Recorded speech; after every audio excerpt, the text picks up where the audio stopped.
Iya, iya. Jadi nyo jadakeun ge kutip lagi ron kemuno dari ke Mangpluh yang dalam kitab cuma kagak terjemahkan dalam bahasa Aceh ya.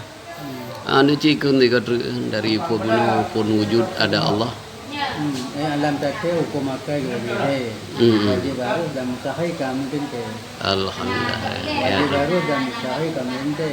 Muru wajibnya handihan di bang apal. Yang mustahil yang hanmina tegak-tegak. Yang mustahil yang hanmina tegak-tegak. Dan yang harus memang medam pada putih. Dalam putih muru bandai beherli. Kemudian dia wajib-wajib insan yang mukallaf daragam mengenal Tuhan. Jadi wajib harus dan mustahil bahwa Allah dengan Rasul berdijahi. Karena ele temping le itu. Terus ada temping itu. Kah sih. Lanjut. Itu harus dijahi ya.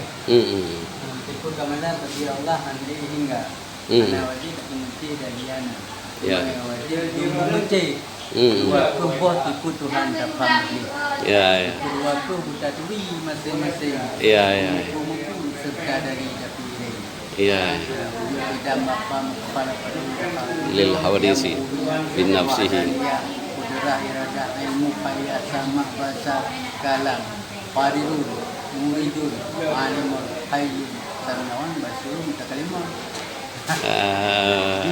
Alhamdulillah, terima kasih. Dino mana membasaro pambusu serta dari pemuda masing-masing. Mana wujud nazar Allah, ana banding dari wujud nazar Allah tu malam yang kadang pun diarah terus bumbu. Kayak batin belas manusia. Yang kita ni hidup na Tuhan kita. Yang alam baru bahwa na diritan dengan makna ubah. Itu boleh. Alhamdulillah. Terima kasih atas pembahasan dari Dikun Mangpluh. Dengan tembulang. Iya,